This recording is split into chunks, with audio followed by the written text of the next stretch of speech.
My name is Leroy Halsey, that's my middle name, and I'm a structural engineering professor here at the University of Alaska Fairbanks. I started in school at a little place called Rolla, Missouri, then graduated, got a master's degree from that same school, headed off to work in the consulting engineering environment. During that time I started working on a PhD at the University of Illinois Champaign. The reason I went there is because that was probably the #1 school in the nation in structural engineering, and I wanted to study under the best. So I just want to come to you today and kind of share with you some exciting news here at UAF. We do have over $121 million building, and as part of that, we've got a high bay test facility. We can basically do airplane wings, 2-story buildings easily, shear walls, which is what we've got laying down there right now to do some testing on. We're going to be actually doing testing with undergraduate students instead of graduate students, which is pretty exciting if you stop and think about it, because they get a chance to do testing as part of their coursework, which you don't always get. So that's pretty exciting. My favorite part of being a professor is to help a person become better than they are. Watching the light bulb come on and seeing the person realize, oh my gosh, I really understand this. Did you get your report in on your testing? After all the dwindling it down, there's still 4,500 data points. Wow. Good. Sounds exciting. You guys have a nice break. Nice holiday. You filming something? Huh? You filming a project? Yeah, this is the World Trade Center thing. Oh. Yeah, so. Well, it's been a point of controversy now for more than a decade. A researcher now from the University of Alaska Fairbanks is weighing in. Dr. Leroy Halsey, a civil engineering professor at UAF, he led a 4-year study which reevaluates whether Building 7's collapse could have been caused by fire. It's beautiful outside, perfect September day with lots of sunshine. Other than that, it's kind of quiet around the country. We like quiet. It's quiet. It's too quiet.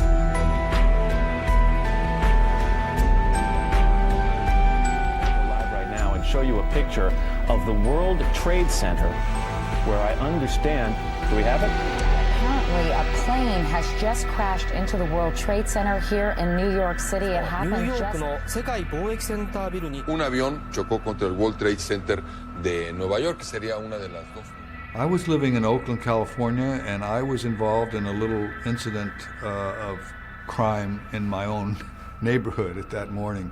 I had been awoken early, before dawn, by some activity in the street outside, and I looked outside and there were 3 individuals out there that were stripping the tires off of a vehicle. Shortly after that, a tow truck came to tow the car away, and the tow truck driver was an old friend of mine that I hadn't seen in years. So we were standing out in front talking, and he got a call on the radio, and he went over and he came back and he said to me, somebody just flew a plane into one of the World Trade Center towers in New York City. Witnesses say it may have been a twin-engine plane or possibly could have been a 737 again.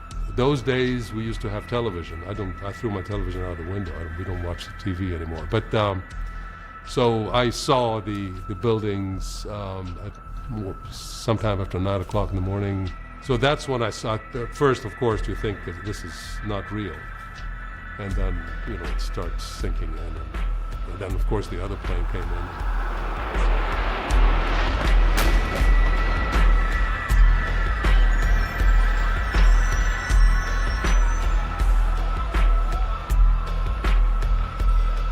This is as close as we can get to the base of the World Trade Center. You can see the firemen assembled here, the police officers, FBI agents, and you can see the 2 towers.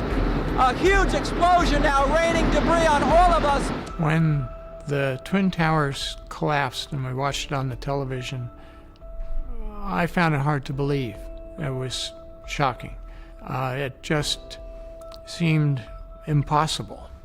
I went inside, but I was preoccupied with all the events that had happened there in my neighborhood. I didn't really pay that much attention after that. I had major problems in my own circumstances that distracted me from really paying that much attention. Building 7, however, was a different story.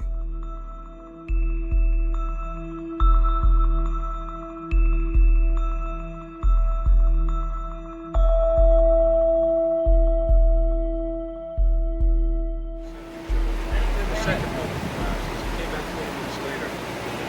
looking like a Three Stooges movie covered in plastic, I swear to God. What do you got with you? That's a good shit.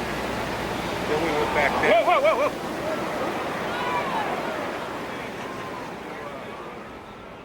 On September 11th, 2001, 7 hours after the North Tower had fallen, a third building collapsed. This was World Trade Center 7, a 47-story building on the north side of the complex, more than 300 feet from the North Tower. After being subjected to small office fires on isolated floors, Building 7 fell straight down, symmetrically, in approximately 7 seconds. You didn't hear anything about the World Trade Center 7, not for a long time. And we'd never experienced, prior to that day, a steel frame building collapsing due to fire. It just didn't happen. It piques your engineer's interest, I think, speaking as an engineer, even more than the Twin Towers, because it was more of a spontaneous failure, that there must be more of a structural, it wasn't hit by a plane, of course, must be more of a structural reason why that happened. Although the destruction of Building 7 was a structural anomaly that merited an exhaustive investigation, the debris was quickly shipped away from the site. You know, typically, let's say if you have an airplane disaster, you have the FAA and the investigators gathering every little piece of that plane and piecing it back together. There's a generic procedure that you should follow. And one of the first things that you want to do is save the evidence. Building 7 did not require the immediate search and rescue operation that the Twin Towers did. Building 7 didn't come down till 5:20 in the afternoon, and there was nobody in the building, by all accounts. That destruction of the evidence actually amounts to a federal crime. You can't tamper with the evidence at a crime scene. There was quick decisions made about taking that evidence away. Building 7 was no ordinary office building. It housed offices of the Department of Defense, CIA, IRS, and Secret Service.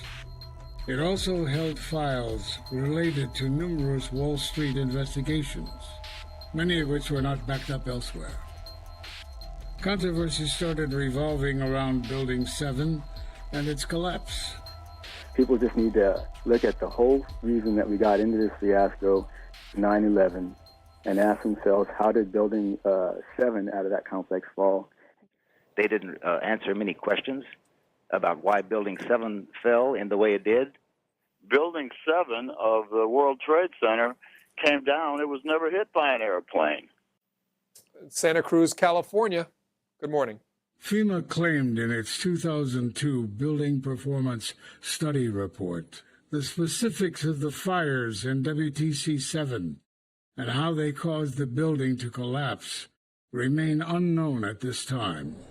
Building 7 is made up of welded structural steel frames on the outside. It's like a tube structure on the outside of the building, and there's an inside core that's also a tube structure. If you're pulling on, members failing on the inside, pulling in, it's not going to break apart. It's just going to bend and twist. There were no structural related shortcomings in the building, and I do know that the New York City codes are far more restrictive, particularly for high-rise buildings.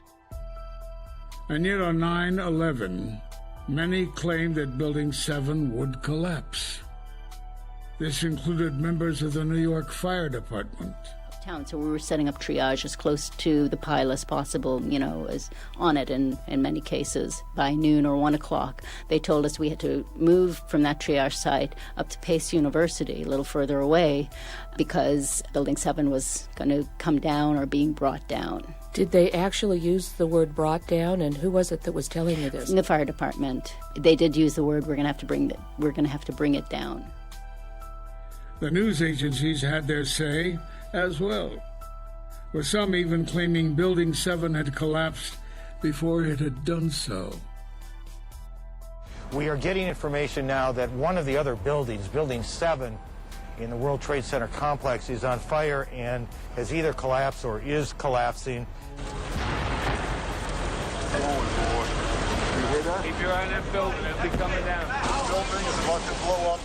Jane, what more can you tell us about the Salomon Brothers building and its collapse? As you can see behind me, the Trade Center appears to be still burning. We see these huge clouds of smoke and ash. And this is it. That's the building coming down. Oh my God! Oh my God! Oh my God! No! No! What we've been fearing all afternoon has apparently happened. We were watching number 7 World Trade. Despite the rush to remove the debris from Building 7, a group of engineers from the Worcester Polytechnic Institute, volunteering for FEMA, managed to secure a single piece of steel from Building 7 for analysis. They were shocked to see that the steel resembled, in their words, Swiss cheese. The Journal of the Minerals, Metals, and Materials Society stated that there was evidence of a severe high-temperature corrosion attack on the steel. This strongly suggests that the temperatures in this region of the steel beam approached around 1,000 degrees Celsius, or 1,800 degrees Fahrenheit.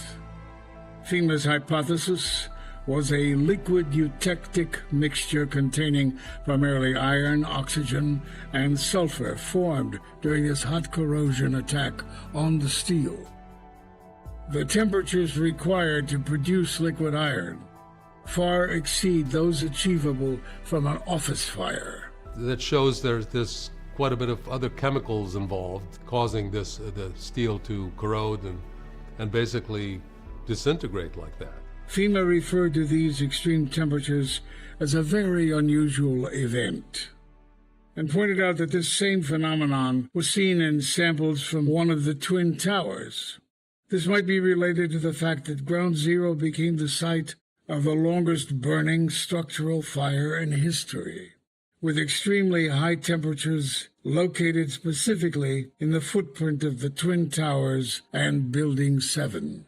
The National Construction Safety Team Act was signed into law, tasking the National Institute of Standards and Technology, NIST, to investigate the collapse of World Trade Center 1, 2, and 7. In 2008, 3 years after its report on the collapse of the Twin Towers, NIST released its final report on the collapse of Building 7.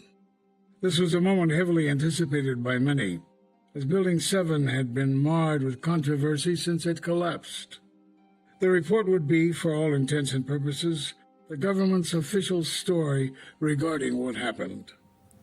Eventually, a girder on floor 13 lost its connection to a critical interior column. This began a cascading chain of failures of 8 additional floors. With the support of these floors gone, we now had column 79 unsupported over multiple floors, and it buckled, which initiated the fire-induced progressive collapse of the building. NIST's explanation for the collapse of Building 7 was thermal expansion, a new collapse phenomenon that it claimed to have discovered. NIST stated that a primary load-bearing girder attached to column 79 became dislodged from its column connections, causing a series of failures through columns 80 and 81, bringing the entire building down. According to NIST, even without the initial structural damage caused by debris impact from the collapse of WTC-1, WTC-7 would have collapsed from fires having the same characteristics as those experienced on September 11, 2001. Conspicuously absent from NIST's report is the corroded piece of steel from Building 7, despite FEMA having identified it as a key piece of evidence. The extreme temperatures responsible for the corrosive attack on the steel were magnitudes higher than the maximum temperatures estimated by NIST to have occurred inside Building 7. The New York Times referred to that piece of steel as perhaps the deepest mystery uncovered in the investigation. There's a reference often made to a piece of steel from Building 7. That there was no evidence that any of the residue in that piece of steel had any relationship to an undue fire event in the building or any other kind of incendiary device in the building. They seem to focus on a solution right from the very beginning and ignore all evidence that would have led them in any other direction. So that's bass-ackwards, as they say. My concern about the NIST reports is they ignored evidence, and it wasn't because they didn't know about it. And I see that sometimes in engineering, in the business, where your boss would tell you, focus on this. The way they modeled it was somewhat pushing the limit, putting it mildly. They got to a point where they did NIST did a beautiful animation of the building, which looks like, and I keep repeating the same thing, it looks like it's crumpling like a beer can, as opposed to basically falling straight into its footprint. I never worked for NIST, but I was a resident engineer for the Army Corps of Engineers for a few years. I have a very strong feeling about the responsibilities of what engineers have in general, in particular engineers that work for the government. They have a higher responsibility in some ways, or they should feel that way. I did. There was just this silence in the academic world about this subject. So we began looking around for someone that would be willing to undertake such a study. And fortunately, through a series of personal acquaintances, we ran across Professor Halsey up at the University of Alaska at Fairbanks. He's a straight arrow type of person. He wants to look at things from a very rational, impartial perspective, blocking all the noise out, which is really what is needed in this case.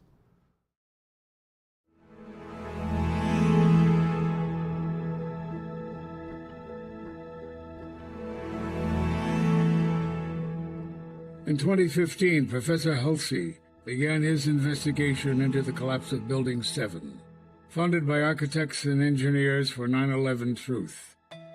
Okay, when did I first learn about the collapse of Building 7? It was when I was first contacted by John Thay, who is a active member of AE 9/11 Truth. And he asked me to see if I would be willing to do this study. And I turned him down. And he came back again and said, hey, can we get an estimate from you? And I turned him down. Then he came back again, asked me again. I said, well, okay, I'll give you an estimate. That's when we basically got started.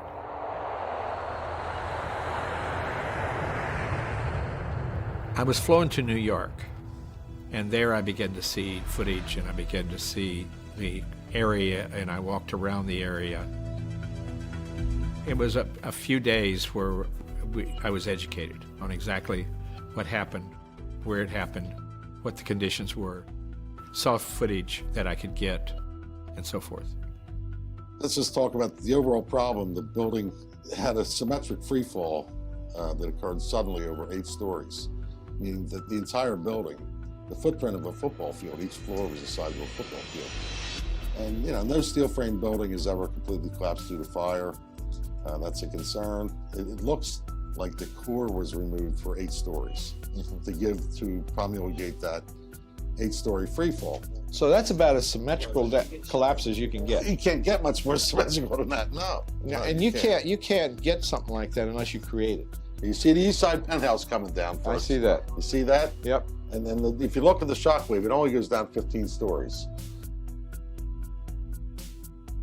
If there is controversy, that means that not everyone's satisfied with the answer. If we can change that, if we can give the public and the engineers an understanding of truly what did happen, it's worth it to me to be able to do that work.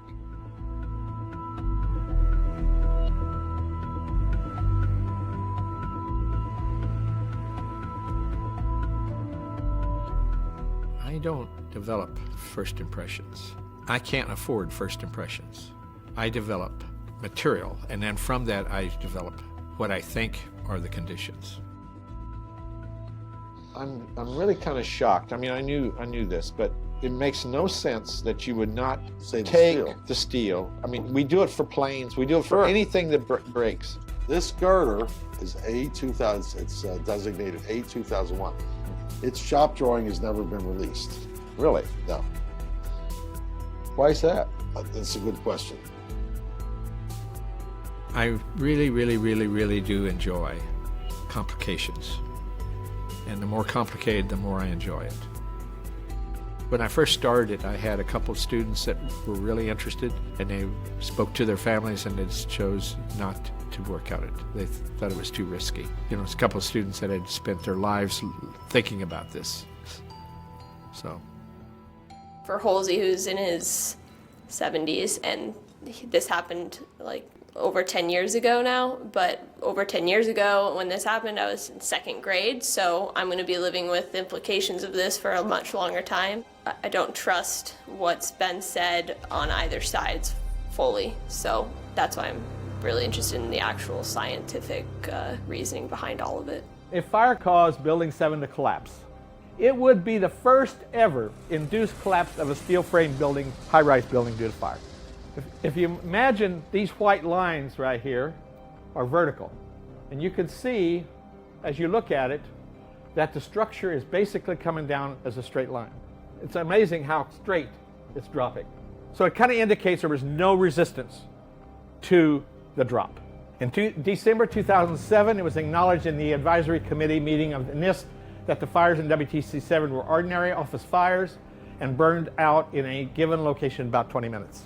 Basically, they said that fire caused expansion contraction of enough movement that the bearings that this girder sat on that supported that column moved off the bearing system, and it caused the column to drop. We're creating a virtual building when we're going to simulate its behavior due to the conditions that we're going to give it. So that's the approach. I'm taking the worst condition, I'm going to look at the best condition. Right now I'm looking at the worst. And if I can't make it do what everybody else said it did with the worst, then it didn't happen. I've definitely seen the whole free fall that we were talking about. I mean, it's unsymmetrical, and then you take the 1B mount and it just collapses in a complete straight parallel path, which is really fishy. There was a report on it, and then they said that the fire shouldn't have. It took it down. The fire took it down, but we don't know why it did. Like all the columns failed all at once. It didn't add up. So, did the presentation change anything about how you felt about the World Trade Centers and World Trade Center 7? Yeah. It's my intention, quite frankly, to not have a point of view about what may have brought this building down. But I think what we can do is to eliminate those things that could not have happened. The difficulties we have in doing that is there's no data. They hold off all the steel, they hold all the concrete, they hold off all the materials. Professor Halsey recruited 2 PhD students to assist him in his study. My name is Feng Xiao, and I'm a PhD student of Dr. Halsey, and I'm now working on the World Trade Center 7 and investigations collapse reason. My name is Jilly Kwan. I'm a PhD student as well. I work with Dr. Halsey. He works as my advisor. My PhD dissertation will be about high-rise steel frame building under fire. So WTC 4, 5, and 6, they were basically 8 and 9 story buildings, steel buildings actually. Right. And those were built in 1970, about 14 years prior to WTC 7 being built. All 3 of those buildings suffered great amount of damage, but they didn't fail. They didn't actually have a progressive collapse. We began by taking a look at the geometry of the building. 47 stories. It's not symmetrical. Framing was not symmetrical. And so the first thing I did is ask my students, I said, I need to find the centroids of these floors. I need to know that if you pushed on it, where that centroid is going to be. In other words, center of mass. And the whole reason behind that was that if it was going to fail, it would try to fail around that spot.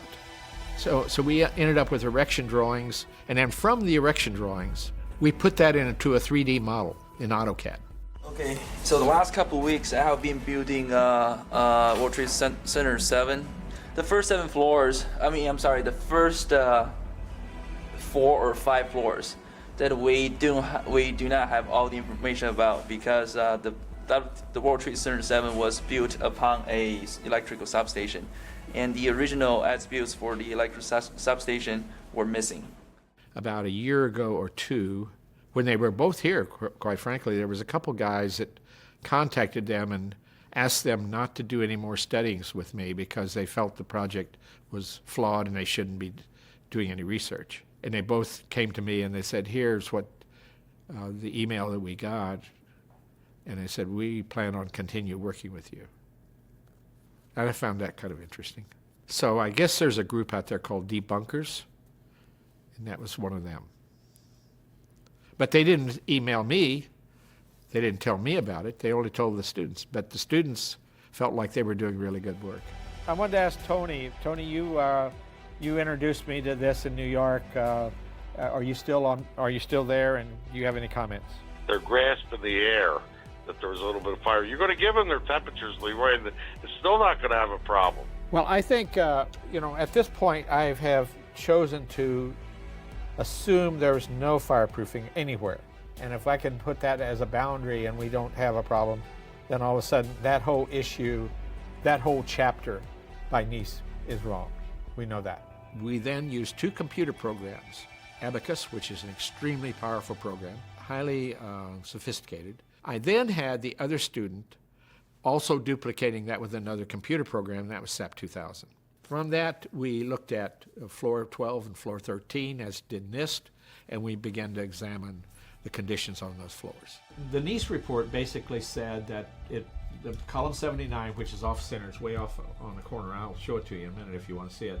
It moved off the supports because of the expansion of the heat, and it couldn't stay on the bearings, and therefore it brought that whole building down.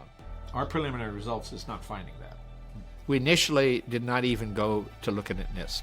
What I had to do was paint from a clear palette with nothing there and build the case of whatever happened from 0 influences. Pure science all the way. Now this has everything to do with the response under a fire situation. I'm not talking about the actual failure yet. I'm talking about, was there a possibility it could lead up to failure through these fundamentals that NIST looked at and said they could, I looked at and said they couldn't. There were also plates that were fastened to the to column 79, and those stiff plates would have blocked any movement of A2001 off that base plate. Coming back to the exterior walls, they fixed those instead of allowing them to be what they were, and so all the movement was to the west, according to them, and actually the movement was to the east. So that was a huge difference in behavior and response. There's at least a dozen things that are very seriously wrong with the NIST report. Steel has a very well-known coefficient of thermal expansion. You know that when you heat the beam so much, if it has a certain length, it's going to expand a certain amount. These things can be calculated very closely. Their calculations don't add up. That beam couldn't have expanded far enough to do what they said it did. So that's a very basic problem. Secondly, they said that beam that expanded and pushed this girder, A2001, off of its seat at column 79, which began this whole process. There's several things wrong with that scenario. They said that the flange of the girder moved so far past the seat at the column that the flange curled up, the girder then fell. Well, with the stiffener on there, the girder flange can't curl up. It's too stiff. So that's a problem. Then they ignored the fact that the girder itself was heated, and the girder would also expand along with the beam, and when the girder expands, it's caught behind the stiffener plates on the edge of the column, so it can't move past the edge of the seat. So then there's the fact that their analysis claimed that there was no shear studs on the girder or the beams, and that would force those members to act in concert with the concrete slab above it, which would limit its ability to expand. So all these things are problems. They come back with a letter saying, that wouldn't have affected the behavior of the girder. Those plates were there to stiffen the web, not the flange. They can't even get an engineer to sign that letter. They get somebody from the Public Relations Department to write back and respond in that manner, because no engineer would ever sign that kind of a statement. It's patently wrong. Nobody wants to be responsible for that, so they get somebody that doesn't even have expertise in the field that they're talking about to write a letter and give us that explanation. It's farcical. We're in an age now where transparency is kind of something that everybody is looking for. NIST comment that they won't release their details because of some risk to the public. So that's a problem for engineers. You have to find out what went wrong. In the case of Building 7, it's shrouded in mystery because the conditions which supposedly caused the failure aren't being released.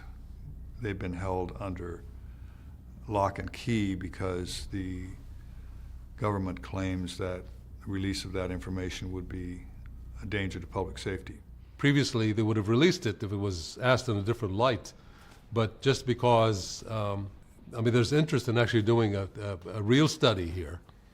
I think, I don't know, for whatever reason, maybe they're afraid to be discredited or whatever it is. So it's a defense mechanism, maybe. So you don't release information that discredits your study. And then the exact opposite with Halsey's report. It's a gigantic file. The system I have in my office isn't even big enough to handle it. And it's got everything. It's all there for anybody that wants to look at it. Why can't NIST do the same thing? I have no idea. That kind of gets to part of the reason I don't work for the Army Corps of Engineers anymore, too. You know, what you're doing is incorrect. It's not right. You shouldn't be doing it that way. Shut up, Granger, and go back to your desk. The findings that we have got, we're very comfortable with. It's based on sound science. It's consistent with the observations. It's simple. It's straightforward. It's elegant, technical. It's understandable by people. And we looked at, as I said, all of the alternative theories that were presented. There were only few that rose to be credible in our technical judgment. When we see evidence that, in fact, you have robust science behind alternative theories, we will look at them. Okay, any more questions?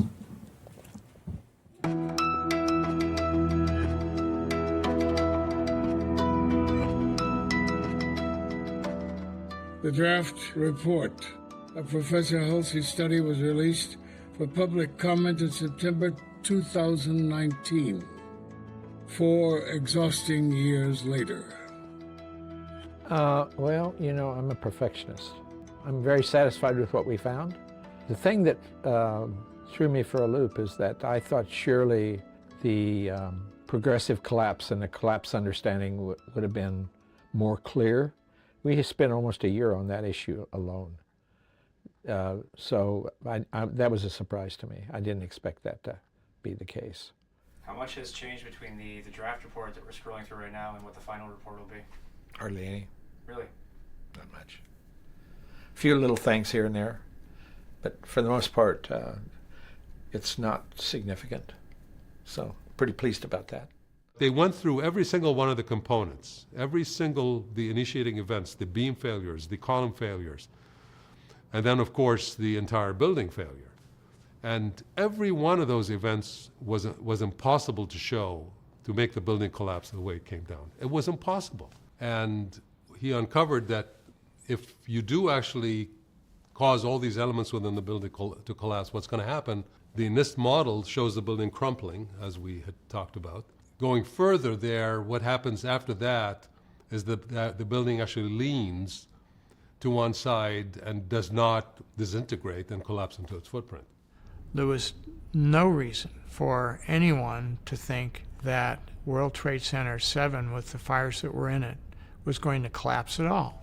Now that we have the Halsey report, we know that every column in the building needed to fail almost simultaneously for the building to fall in the manner that it did. Professor Halsey's final conclusions regarding Building 7 are as follows. The principal conclusion of our study is that fire did not cause the collapse of WTC-7 on 9/11. Contrary to the conclusions of NIST and private engineering firms that studied the collapse. The secondary conclusion of our study is that the collapse of WTC-7 was a global failure involving the near simultaneous failure of every column in the building.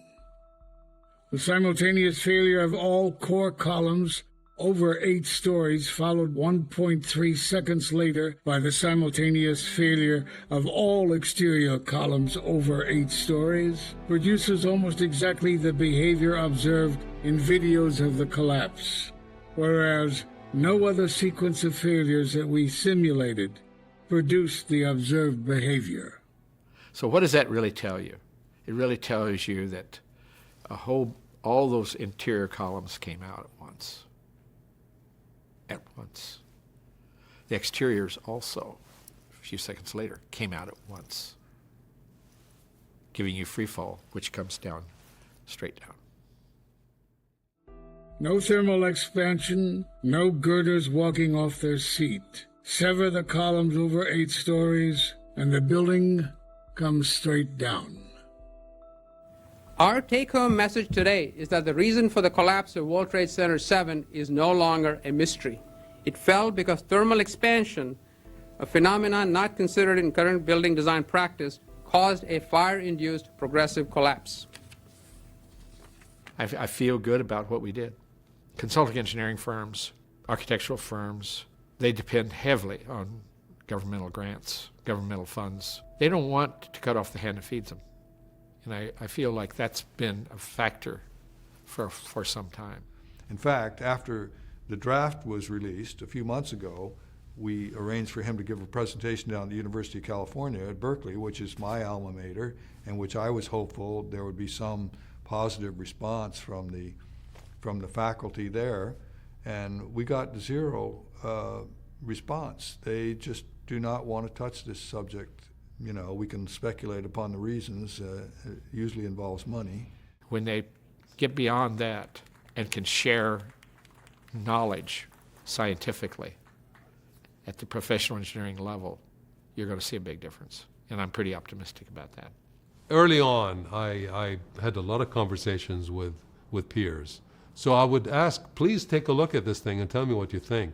And the last person who actually responded gave me some feedback. He said, I agree with you, Kamal. Click. And that was it. The last time I heard from him. But I can understand. I mean, it's a tough thing to talk about, and it's a downer. It's a downer at parties. I can tell you that. If you want to shut down a conversation, this is what you start with. This is what you talk about. ASCE, the Journal of Engineering Mechanics, which is one of their publications, has been the publication that has justified the official story about how the towers came down. The NIST report on the Twin Towers never explains why the buildings collapsed. It gives a theory for why the collapse initiated, but it doesn't explain how the buildings collapsed. So they're relying on Besant's paper that was published in the Journal of Engineering Mechanics by the ASCE. The roadblock is that these professional organizations are being presented to the public as if the engineering profession stands behind the NIST reports and believes in the veracity of those reports. Whereas in fact, the reality is that when the membership is actually made aware of the contents of those reports, they do not believe them. They do not believe that they are sound engineering reports that meet the standards of our profession. And I know quite a few engineers. I wouldn't say that I know more than other people do, but I'm familiar with a lot of them. Their response is they kind of like to get on with life. They're not so sure they want to get really involved in this situation. The common phrase that appears in the engineering boards of all the states, that's we're here for the public health, safety, and welfare. That's why we're professional engineers. It's our obligation, it's our duty to basically find the engineering truth not necessarily the overall truth. The work that we're doing is ultimately going to make the difference. I have that confidence, because I know the truth always comes out. The fact of the matter is, if there's a problem with the collapse of Building 7, there's a problem with 9/11. And considering that 9/11 has led to irreparable change to America's domestic and foreign policies, that's a very big problem.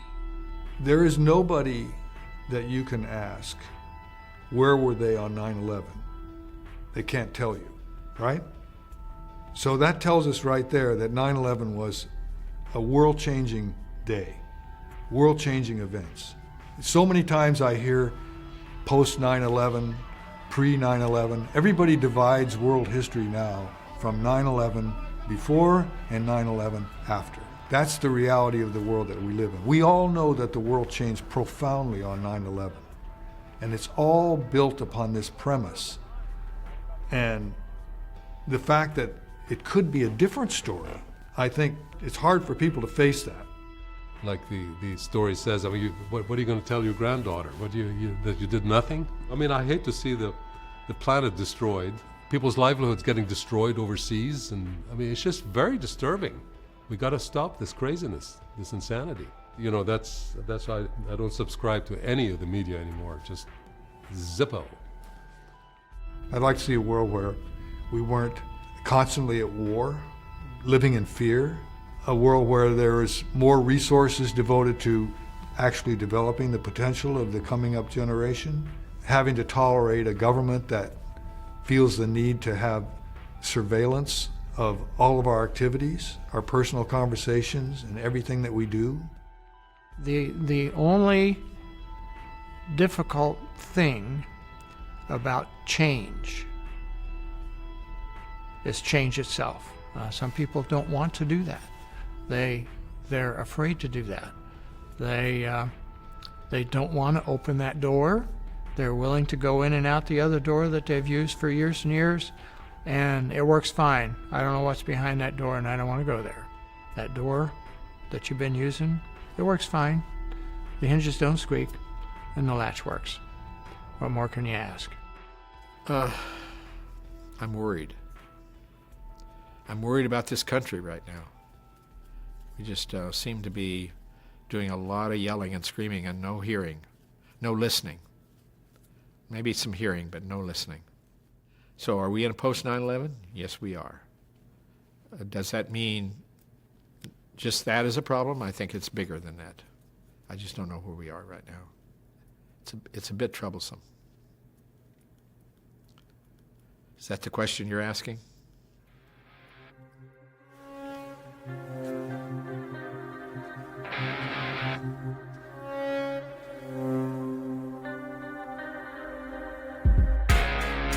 (9/11) 5:20 p.m. Tower 7 collapses, much to question. This report faulty, needs correction. Lies used as weapons against facts, pure deception. The truth is the truth, there's no neglecting. Detecting a cover up, what's the connection? 7.